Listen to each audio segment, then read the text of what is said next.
अगर कोई स्त्री लगातार आपके मन में बनी रहती है लेकिन कभी खुद आगे बढ़कर संपर्क नहीं करती, तो इसका मतलब साधारण नहीं होता।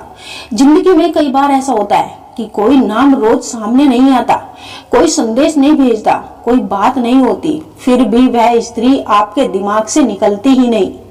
आप अपने काम में लगे हो, दोस्तों के बीच हो या रात की खामोशी में अकेले हो, अचानक उसका चेहरा, उसकी आवाज, उसकी मौजूदगी का एहसास मन में उतर आता है और तब वही सवाल उभरता है, अगर मैं उसे इतना महसूस करता हूँ तो वह कभी संपर्क क्यों नहीं करती।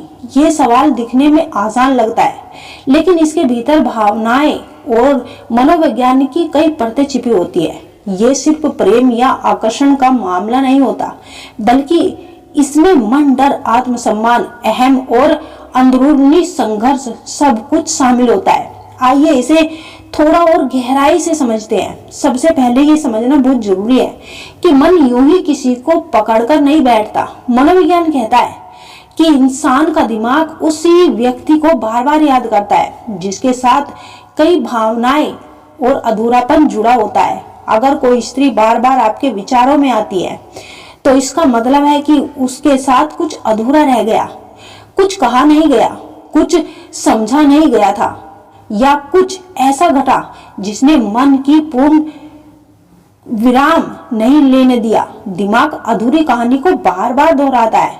अब सवाल यह है कि वह संपर्क क्यों नहीं करती। इसका ये अर्थ निकल कर आया है कि उसे परवाह नहीं, अक्सर एक भूल होती है। कई बार स्त्री इसलिए संपर्क नहीं करती क्योंकि वह ज्यादा गहराई से महसूस करती है, कम नहीं। जहां पुरुष बात करके हल्का होना चाहता है, वहीं स्त्री कई बार चुप रहकर खुद को संभालती है। उसकी खामोशी कमजोरी नहीं, बल्कि भावनात्मक सुरक्षा का तरीका होती है। कई बार वह खुद से संघर्ष कर रही होती है। वह जानती है कि अगर उसने संपर्क किया तो भावनाएं फिर से जागेगी। जो व्यक्ति इस समय सबसे पहले याद आता है वह हमारे जीवन में विशेष स्थान रखता है। अगर कोई स्त्री रोज सुबह बिना किसी प्रयास के आपके विचारों में आ जाती है तो समझिए वह आपके भावों की जड़ में पहुंच चुकी है।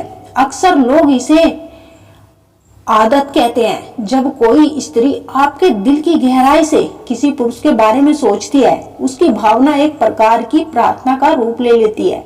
ये ऊर्जा ब्रह्मांड तक पहुंचती है और फिर ब्रह्मांड उस पुरुष के जीवन में घटनाक्रम बदलना शुरू कर देता है। कभी ये बदलाव भीतर होते हैं। पुरुष अचानक आध्यात्मिकता महसूस करने लगता है, संवेदनशील हो जाता है, अनजानी भावनाओं को अनुभव करता है। कभी यह परिवर्तन बाहरी दुनिया में दिखाई देता है। वो वही जगह चला जाता है जहां उन्होंने साथ समय बिताया था, या किसी गंध, किसी गीत, किसी रंग में उसे वही भावनाएं महसूस हो रही होती है और उस स्त्री से जुड़ी हुई है। ये सब यूं ही नहीं होता, ये स्त्री के वाइब्रेशन कनेक्शन का असर होता है। स्त्री की भावनाएं बेहतर और शक्तिशाली होती है जब वह सच्चे मन से किसी को याद करती है। ब्रह्मांड उस ऊर्जा को थामकर उसी पुरुष तक पहुंचा देता है। जब स्त्री की याद बहुत पवित्र और गहरी होती है तब उसका प्रभाव केवल मन या भावना तक सीमित नहीं रहता, वह आत्मा के स्तर पर पहुंच जाता है। उस अवस्था में पुरुष और स्त्री दोनों बिना बोले भी एक दूसरे को महसूस करने लगते हैं। पुरुष अचानक किसी क्षण अनुभूति करता है, अब भी वह मुझे सोच रही है। कई बार वह सपने में उस स्त्री को देखता है और सपना इतना वास्तविक लगता है जैसे कोई भीतर से पुकार रहा हो। ये टेलीपैथिक कनेक्शन का सबसे सच्चा रूप होता है। वह अवस्था जिसे आध्यात्मिक ग्रंथों में मन का मिलन कहा गया है। जब स्त्री की भावना शुद्ध होती है तो वह पुरुष की चेतना तक पहुंच जाती है और वह पुरुष आध्यात्मिक रूप से बदलने लगता है। उसका मन कोमल होता है। याद कोई साधारण विचार नहीं, एक शक्तिशाली ऊर्जा है। जब कोई स्त्री किसी पुरुष को याद करता है तो केवल सोच नहीं रहती, वो ऊर्जा का एक रूप ले लेती है और मन ही मन एक अजीब सी बेचैनी, एक अजीब सी तड़प का अनुभव होने लगता है।